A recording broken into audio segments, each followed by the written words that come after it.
으로 복음에 대해서 함께 생각하는 중에 있습니다. 오늘은 그 12번째 시간이며 행복한 구원에 대하여 4번째 사실을 말씀드리려고 합니다. 우리는 행복한 구원의 내용을 3가지로 생각을 했습니다. 첫째는 하나님과의 관계가 변화되었습니다. 둘째는 우리의 존재가 변화되었습니다. 그리고 이 모든 일을 가능하게 하는 첫 번째 발걸음으로 죄 사함이 있었습니다 하는 사실을 함께 생각을 한 것입니다. 오늘은 이 구원받은 우리들을 하나님께서 교회가 되게 하셨습니다 라고 하는 사실을 함께 생각하려고 합니다. 교회는 도대체 무엇일까?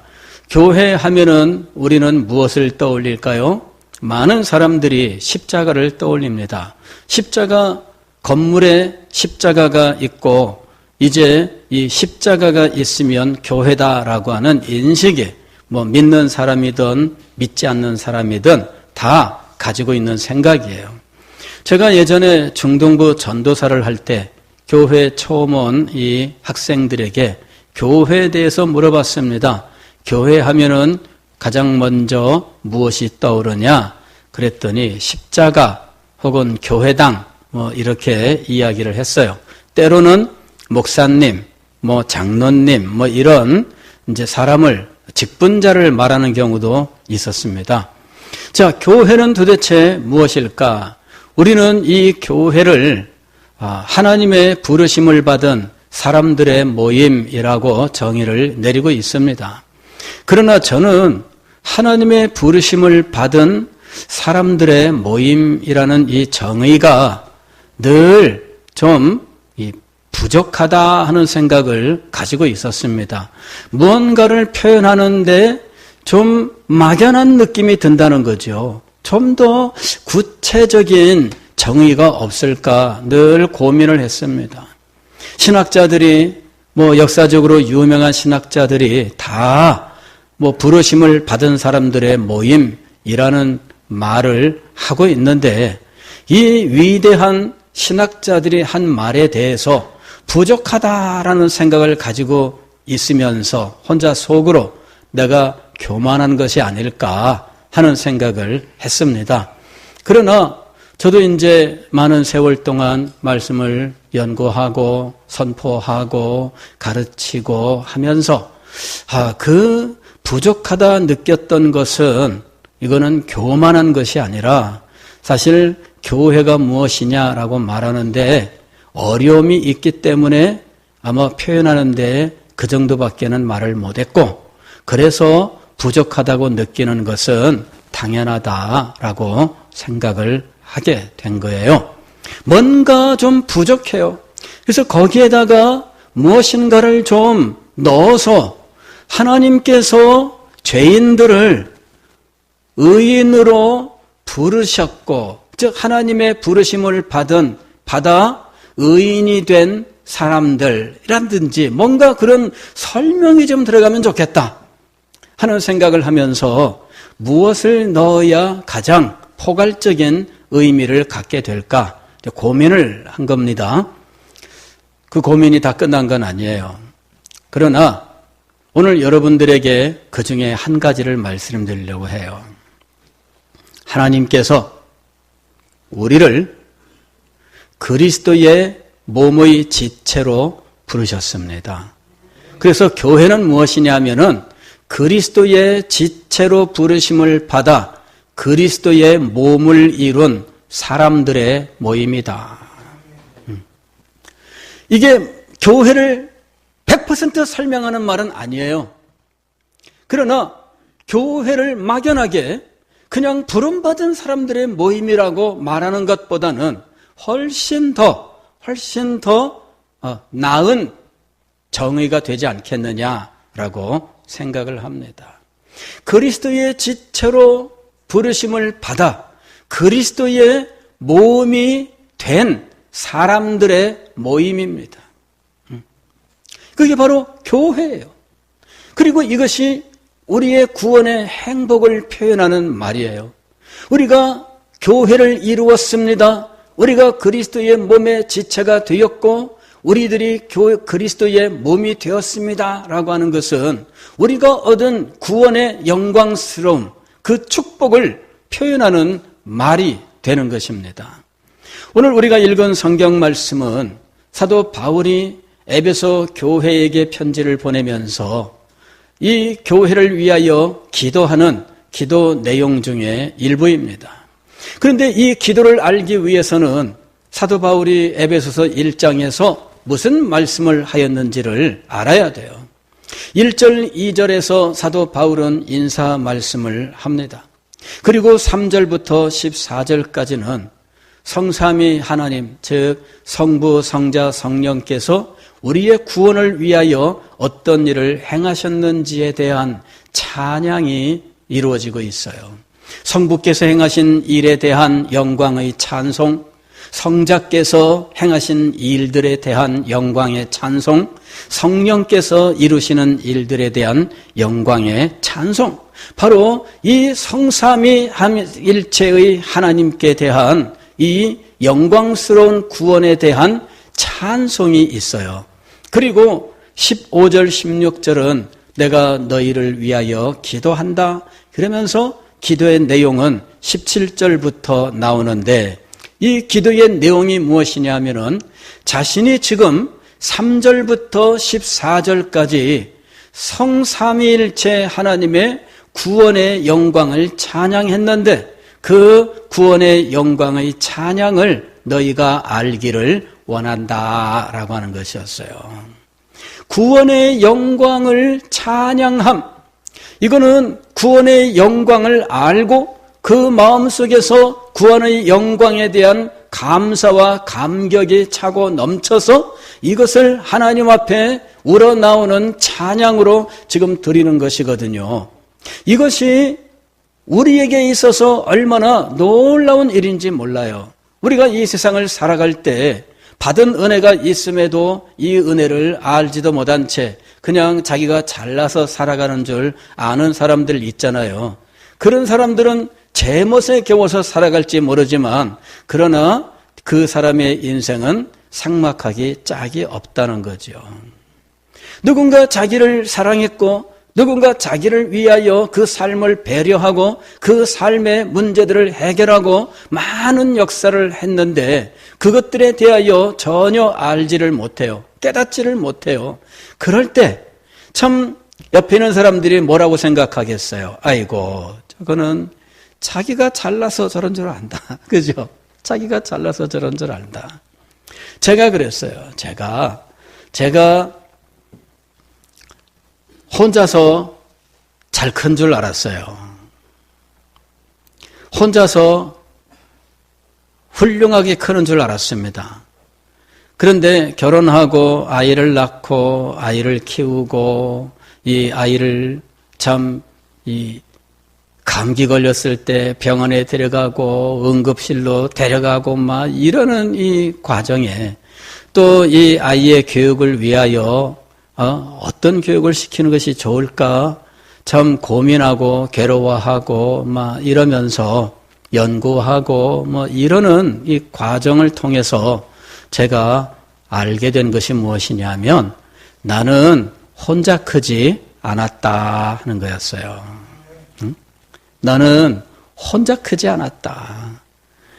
예전에 우리 어머니한테 제가 그랬어요. 나는 다른 집 애들처럼 사고도 안 치고 다른 집 애들처럼 공부도 못하고 그러지 않고 이렇게 잘 됐으니 고맙게 생각하세요.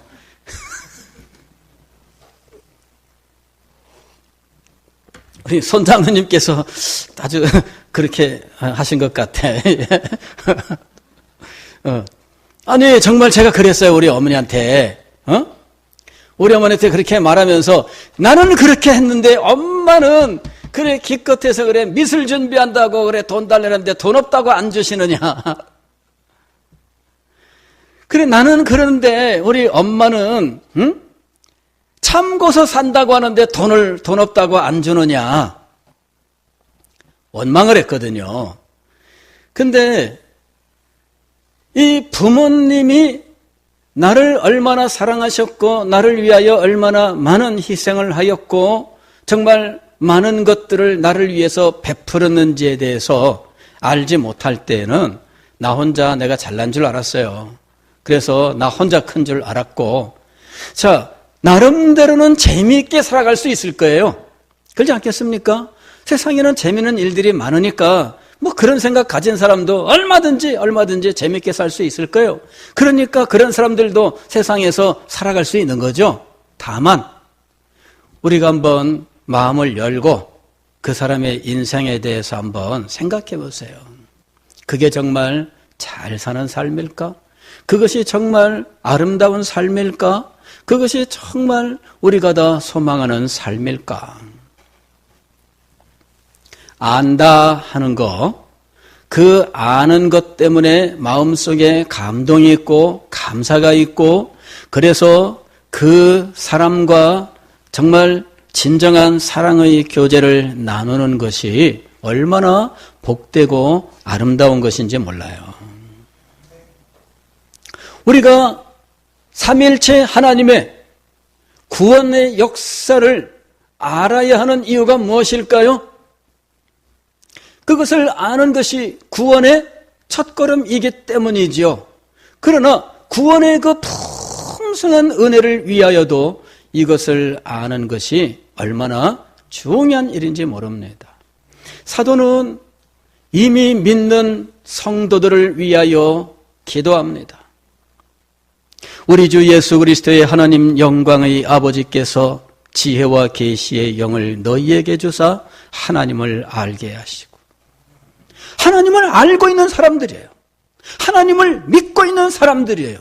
하나님께서 베푸신 구원의 은혜를 알고 있는 사람들이에요.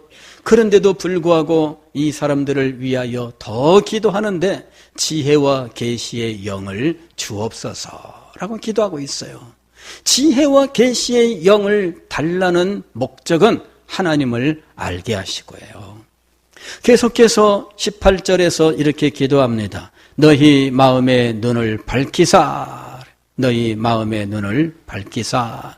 19절 끝에 보면은 어떠한 것을 너희로 알게 하시기를 구하노라. 두 번째도 마음 눈을 밝히사, 즉 우리가 흔히 쓰는 말로 영안이 열려서, 그런 말이죠.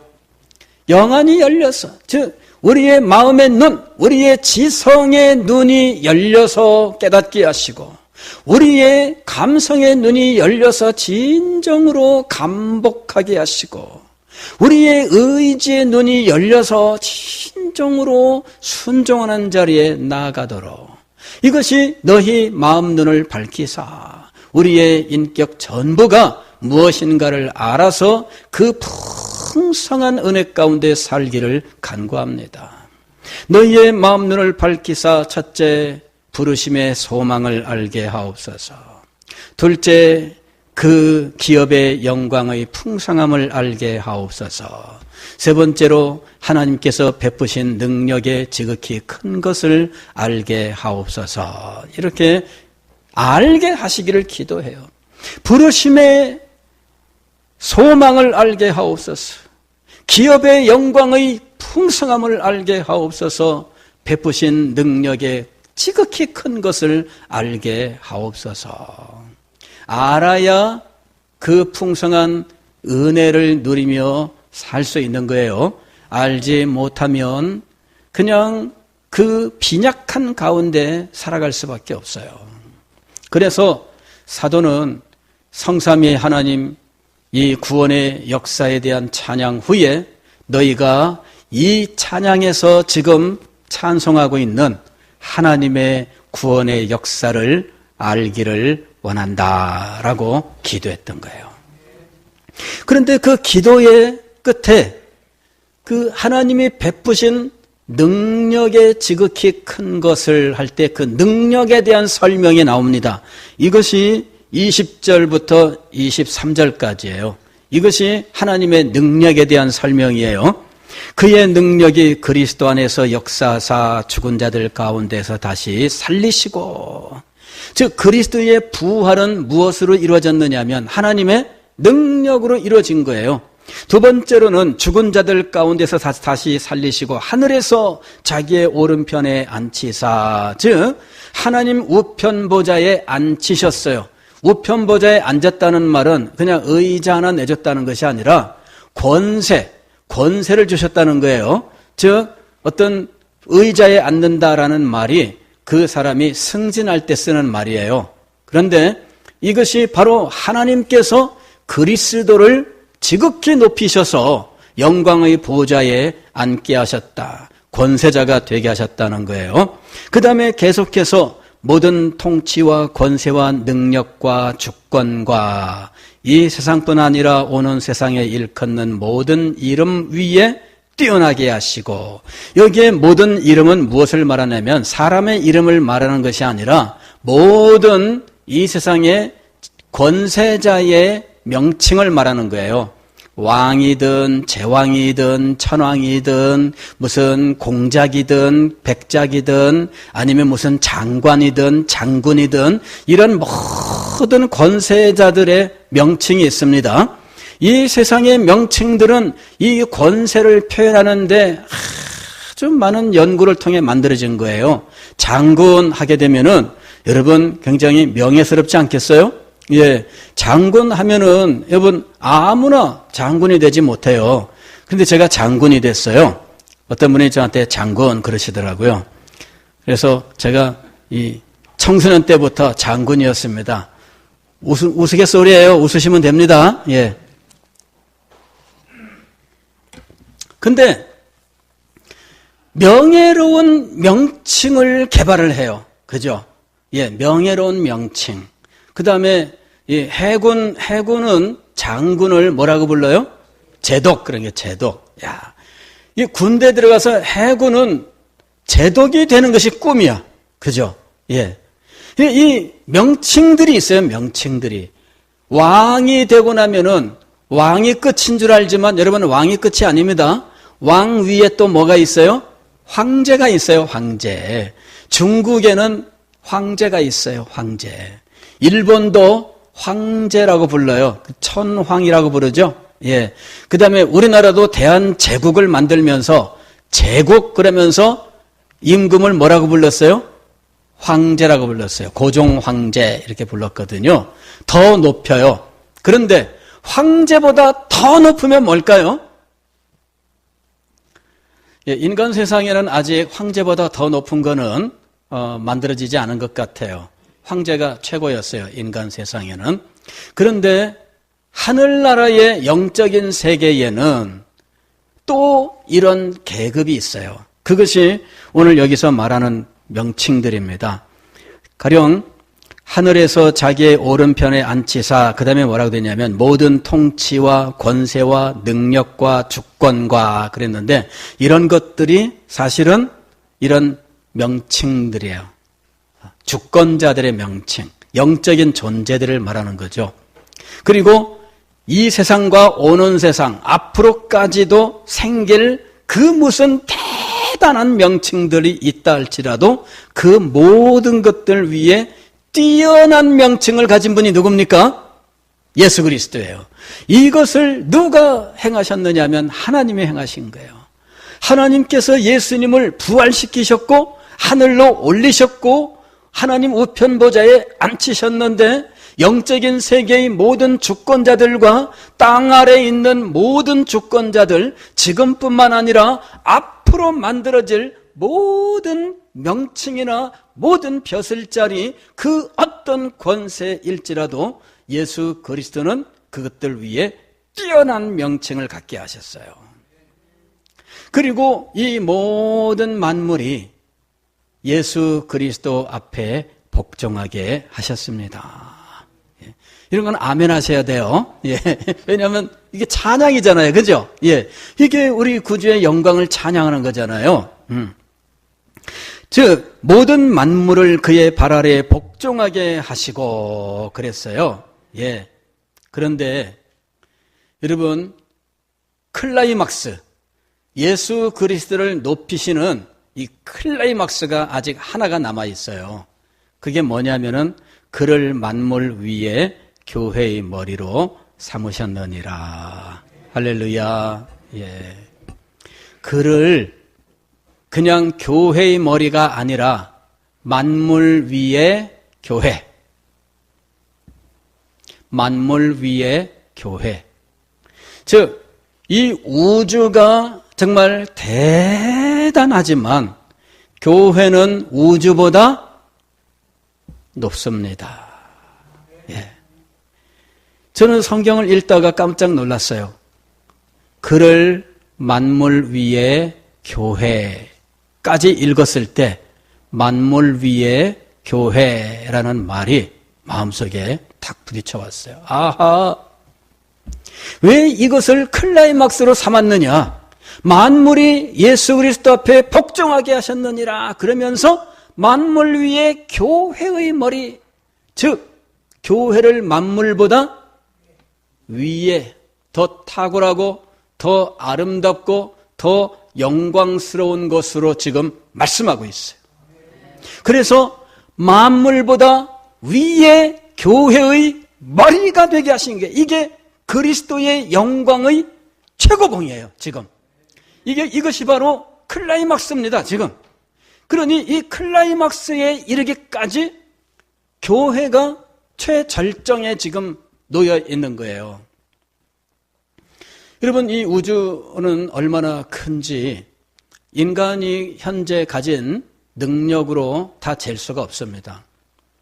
그냥 관찰할 수 있는 최고 크기의 최소한의 크기, 인간이 관찰할 수 있는 최소한의 크기가 어느 정도냐면 150억 년, 빛의 속도로 150억 년을 날아가야 갈 수 있는 이 정도 크기가 현재 인간이 알 수 있는 우주의 최고 크기예요. 그러니까 이 크기는 최소한입니다. 왜냐하면 인간의 관측 능력이 더 발달하면, 즉 지금 현재 허블 망원경이라고 하는 것이 우주 공간에 있습니다.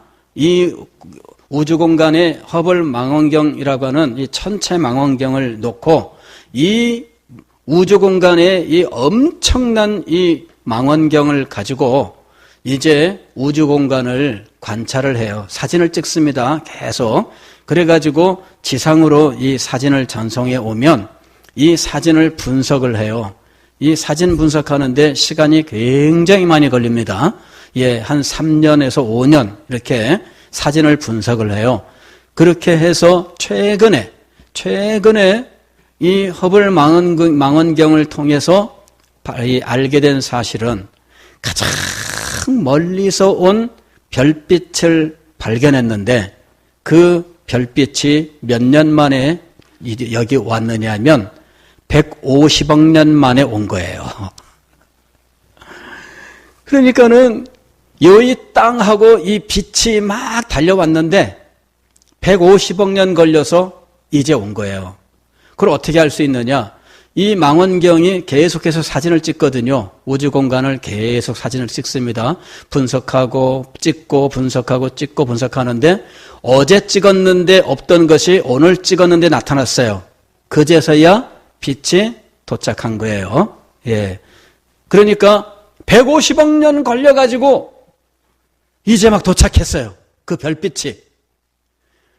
지금 이 허블 망원경은 이제 퇴역시킵니다. 이거 이제 우주 공간에 이제 더 이상 그 역할을 중지하고 새로운 망원경을 지금 이제 대체하려고 하는 가운데 있습니다. 그러면은 지금의 이 허블 망원경보다 더 성능이 좋은 망원경을 사용할 거예요. 그러면은 너무너무 희미해서 아직까지는 안 보이던 것을 발견하게 될 거예요. 그래서 제가 여러분들에게 최소한의 크기라고 말씀을 드린 거예요. 최소한의 크기. 그 만물을 통치하시는 분이 우리 예수 그리스도이신데 그분의 이 통치의 영광을 클라이막스로 나타내는 표현이 뭐냐면 그를 만물 위에 교회의 머리가 되게 하셨느니라 해요. 그러니 이 교회가 얼마나 소중한 존재인지 우리는 지상에 있는 우리 교회만 보면서 우리 교회는 작아 뭐 이런 생각을 하기가 쉬워요. 저도 그런 함정에 빠졌어요. 여러분들에게 말씀드릴 때 우리 교회는 비록 부산에서도 서대신동에 참 존재 있는 작은 교회에 불과하지만 뭐 이런 식으로 얘기했어요. 그러다가 어느 날 제가 교회의 비밀을 알게 되면서 그렇게 표현하는 것은 옳지 않다라고 생각하게 됐어요. 우리 동네는 대단한 동네잖아요. 집 한 채가 300평이 넘고 그죠?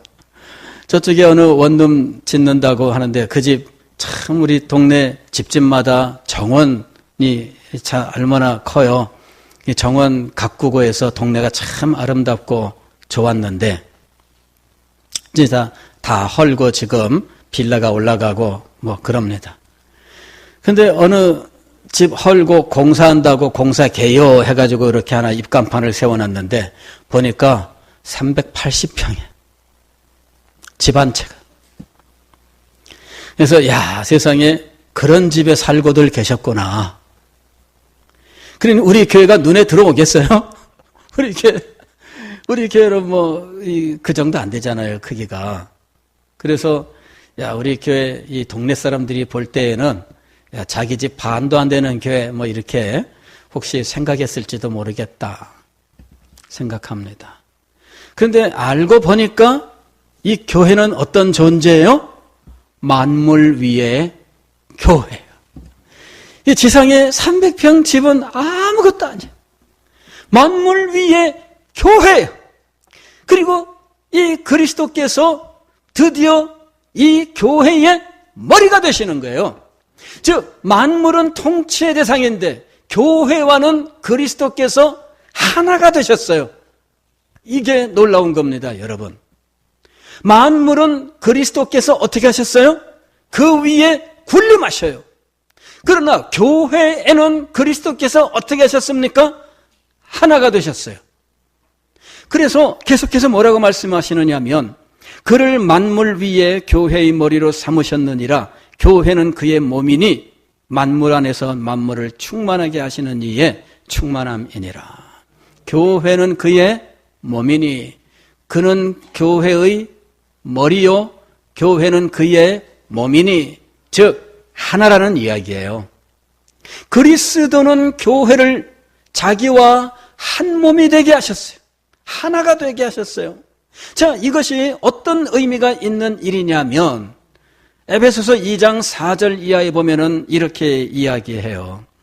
긍휼이 풍성하신 하나님이 우리를 사랑하신 그 큰 사랑을 인하여 하나님이 큰 사랑으로 행하신 일을 말씀하는데 5절 허물로 죽은 우리를 그리스도와 함께 살리셨고.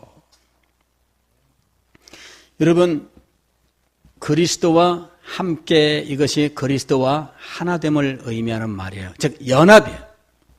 그리스도와 하나가 되어서 하나님께서 그리스도를 살리셨을 때 교회도 그리스도와 함께 살리셨고 그 말입니다. 6절 말씀 보면은 또 함께 일으키사 그랬어요. 그리스도를 하나님께서 하늘로 올리실 때 교회도 그리스도와 함께 올리셨고 그 얘기해요. 세 번째로는 그리스도 예수 안에서 함께 하늘에 앉히시니 그랬어요. 현재 예수 그리스도께서 부활하시고 승천하시고 하나님 우편 보좌에 앉아 모든 이름에 뛰어난 직분 그 권세를 가지시고 만물을 통치하시는데 그 영광스러운 일에 교회가 어떻게 되었다는 이야기예요? 그리스도와 함께 한다는 이야기예요. 즉 그리스도와 하나가 되어서 이 일을 지금 하고 있다 그 얘기예요. 그러니 이 지상에 있는 이 교회 우리의 모습을 보면서 스스로 낙심하고 혹은 스스로를 낮추던 일들이 얼마나 어리석은 일이었는지를 알 수 있는 거예요. 여러분, 우리 교회는 작은 교회가 아니고요. 우리 교회는 보잘것없는 교회가 아니고요. 우리 교회는 힘없고 연약한 교회가 아니에요. 우리 교회는 그리스도의 몸이고요. 우리 교회는 그리스도와 함께 살리시고, 우리 교회는 그리스도와 함께 올리시고, 우리 교회는 그리스도와 함께 보좌에 앉게 하신 영광스러운 교회입니다. 그리고 이와 같이 영광스러운 교회의 모습을 하나님께서 앞으로 오는 모든 세대에게 나타내십니다. 이것이 7절이에요. 이는 그리스도 예수 안에서 우리에게 자비하심으로써 그 은혜의 지극히 풍성함을 오는 여러 세대에 나타내려 하심이라.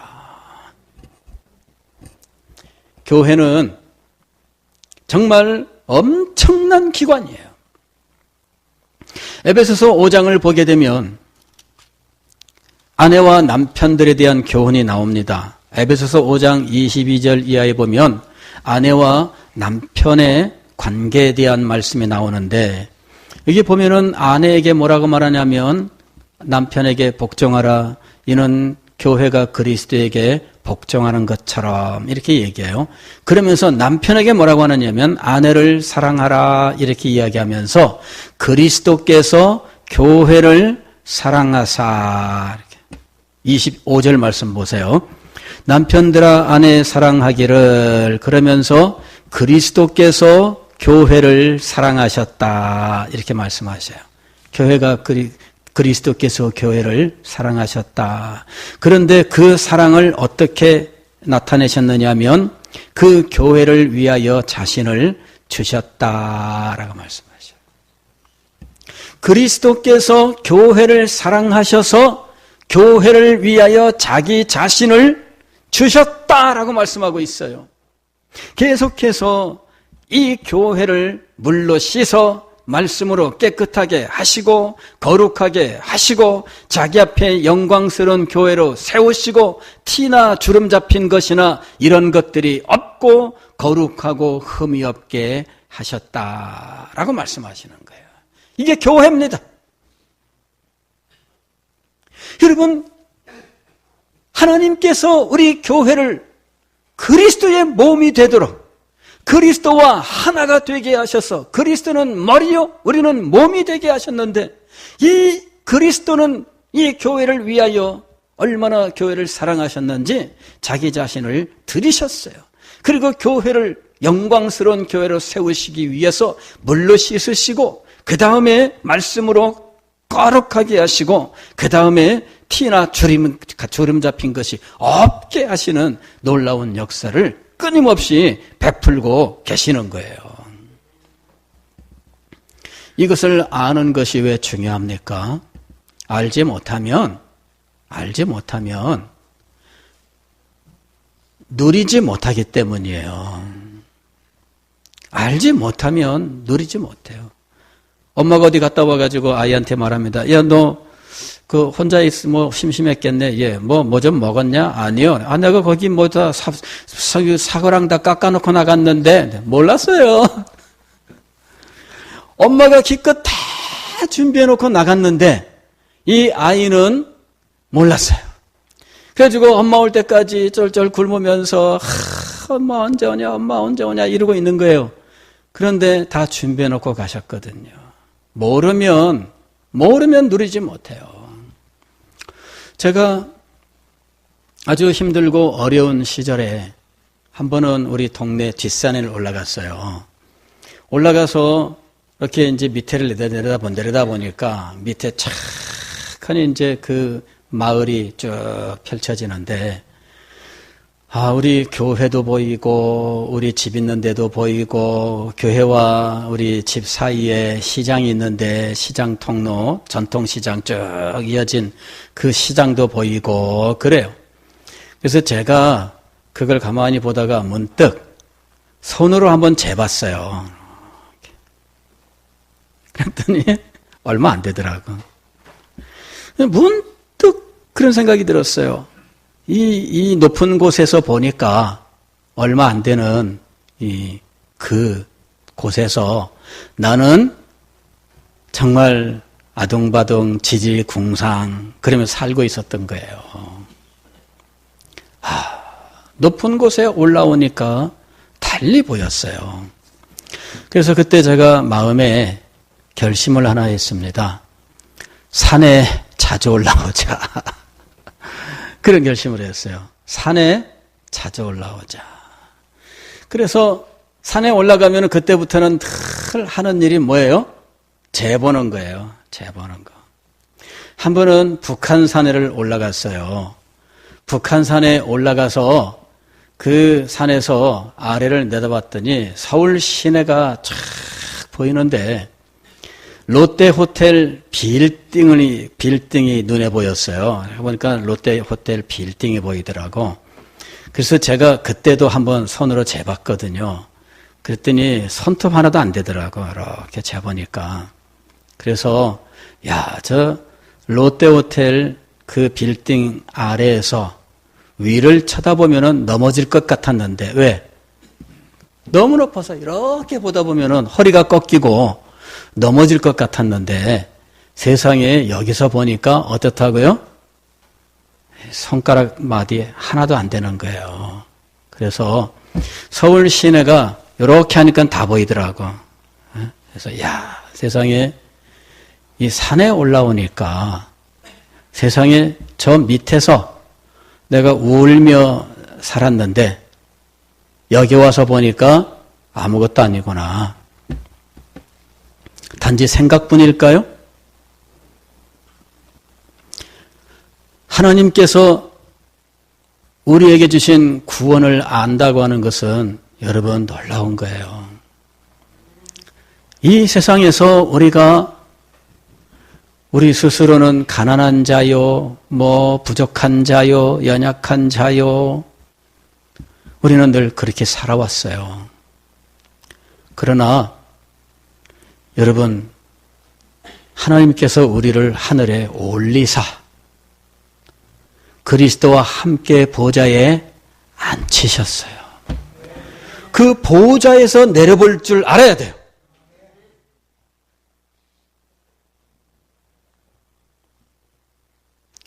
여러분, 보좌에 올리셔서 얼마나 영광스럽게 하셨는데 그곳에서 우리가 내려다볼 줄 알아야 됩니다. 그리고 그것을 누릴 줄 알아야 돼요. 하나님께서는 우리에게 이 복되고 영광스러운 신분을 주신 겁니다. 사랑하는 성도 여러분, 오늘 여러분은 그리스도와 하나 되심을 믿습니까? 그리스도께서 부활하셨을 때 하나님께서는 여러분을 그리스도와 함께 살리신 줄을 믿습니까? 그렇다면 그리스도께서 승천하셨을 때 하나님께서 여러분을 그리스도와 함께 올리셨고 그리스도께서 하나님 우편 보좌에 앉으셨을 때 여러분들은 그 보좌에 함께 앉으신 줄을 믿으시기를 바랍니다.